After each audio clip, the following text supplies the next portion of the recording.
Hi, it's Tash. Welcome to Tash's Library. Today's video is going to be some recommendations for science non-fiction books for Scientific September, the readathon that I've created for September to help me read more science non-fiction and science fiction books. If you'd like to play along, here are some suggestions of books that you could read for each of the categories. I have decided to go with 5 books per category, some of which I've read and some of which are on my TBR, and hopefully they are helpful suggestions. I will only be giving a very brief description of each book because I have a lot of books to cover, and I will provide links in the description below if you choose to then go explore further. The first category is It's Alive, Biology. And for this, I have The Rise and Fall of the Dinosaurs by Steve Broussat. This is my probably all-time favorite science book ever, where a paleontologist tells the story of the history of the dinosaurs. This is so beautifully written, highly recommend if you like dinosaurs in particular, but even if you don't. The other 4 I haven't read, but I'm super keen to get onto. The first one is I Contain Multitudes by Ed Yong, looking at the microbes that inhabit us and other animals. The Hidden Life of Trees by Peter Wollenben examines the theory that forests are social networks. Sounds fascinating. Immune by Philip Detmer, a deep dive into the human immune system and how it works. And finally, Your Inner Fish by Neil Shubin, a short little book looking at the history of the human body and how it evolved and how it links to other animals. The second category is Compounded Chemistry. This is one of my favorite categories. I love reading chemistry books. First one is Caesar's Last Breath by Sam Keen. I love Sam Keen's writing. Highly recommend anything he has written. This is a journey through the periodic table and how we inhale the history of the world with every breath. Yes, we are inhaling Caesar's air as we speak now. Elemental, How the Periodic Table Can Now Explain Nearly Everything by Tim James. This answers questions such as, what is the strongest acid ever made? I love books like this.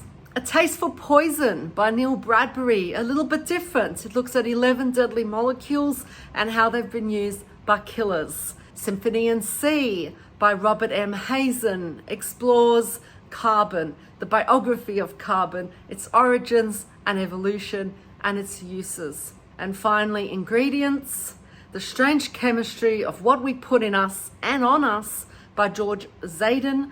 And what will kill you? What won't? Is sunscreen safe? Is coffee good for you? We need to know these answers. It's All Relative is for physics. First one is Quantum Theory Cannot Hurt You by Marcus Chown. I read this year, and it's a wonderful discussion of quantum physics for the beginner. It has an excellent chapter on gravity. Highly recommend. How to Teach Relativity to Your Dog by Chad Orzal.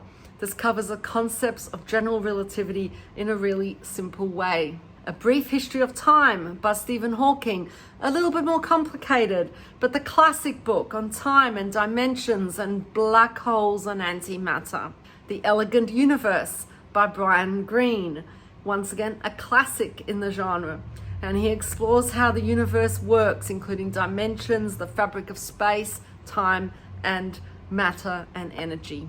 The Particle Zoo by Gavin Hasketh. This explores the subatomic world of antimatter, neutrinos, quarks, electrons, gravitons, glue balls, strings, and the Higgs boson. All in the Past, History of Science. First one I want to look at is The Human Cosmos by Joe Marchant. This kind of links science with humanity a little bit, looking at the way different cultures celebrate the mysteries of the night sky. Then 10 Women Who Changed Science and the World by Catherine Whitlock and Rodri Evans. This is the biography of 10 physicists, biologists, chemists, astronomers, and doctors who shaped our world through their discoveries. Hidden Figures by Margot Lee Shatley. There's a movie on this. Now read the book. The story of 4 African-American female mathematicians working at NASA who helped getting us to the moon. A Short History of Nearly Everything by Bill Bryson, one of my favorite non-fiction books, and this is a story of scientific discoveries from the Big Bang onwards. And finally, probably one of my favorite books again as well, The Disappearing Spoon by Sam Keen. I have told you, read anything by Sam Keen, highly recommended. And this is the story of the elements and how their discovery have impacted their discoverers and the world. Let's Rock, which is looking at earth sciences and weather. I have kept this category quite broad and I've given some examples of different ones. So I haven't read any of these. It's a gap in my reading I need to address. The Secret World of Weather by Tristan Gooley. I love books on weather, and this one explores how to decode the signs of weather. Priority for me. Krakatoa, The Day the World Exploded by Simon Winchester. This is a chronicle of the destruction of Krakatoa and how it impacted the world. Earth, An Intimate History by Richard Fortey. This is a tour of the Earth's physical past, showing the history of plate tectonics. The Earth Transformed, An Untold History by Peter Frankopan, a fairly recent release, explores how climate has changed the Earth's and humanity's history. And finally, The Brilliant Abyss by Helen Scales, very aptly named, by the way, because she explores the deep ecosystems of the ocean. So I decided to throw in some oceanography there as well for you. Mind Tricks for Psychology, The Believing Brain by Michael Shermer. Pretty much answering the question, why do smart people believe in ghosts and gods and conspiracies and political lies? Fascinating book. I've really enjoyed this one. The Man Who Mistook His Wife for a Hat by Oliver Sacks, a classic in psychology, looking at stories of the strange experiences of people with neurological disorders. Why We Sleep by Matthew Walker, an exploration of sleep and how it affects every aspect of our lives and how we can improve our sleep. Mistakes Were Made, but Not by Me by Carol Tavris. This is how we justify our beliefs, our poor decisions, and hurtful acts. And finally, The Language Instinct, How the Mind Creates Language by Steven Pinker. This looks at how language works, how children learn it, how language changes, and how the brain computes it. It's a number game, mathematics. Surprisingly, there are a lot of really cool books about mathematics. Probably not surprisingly, mathematics is interesting. First one, Numbers Don't Lie by Vaclav Smil. Very cool facts, surprising statistics. For example, how much of the world's cows weigh? I know you wanted to answer this question. It's one that sits in your mind constantly. Why Do Buses Come in Threes by Bob Easterway. This looks at how maths is relevant to our everyday lives. For example, why are showers either too hot or too cold? You never get them right. I want to know the answer to this too. Euclid in the Rainforest by Joseph Mazur. This explores logic through adventure stories and historical narratives. This is a little bit denser, I think, and deals with a little bit more philosophy. Humble Pie by Matt Parker, looking at the bizarre ways that maths can trip us up and gives us hints on how to cope with these. And finally, The Math of Life and Death by Kit Yates. This looks at 7 mathematical concepts that shape our lives and how they do so.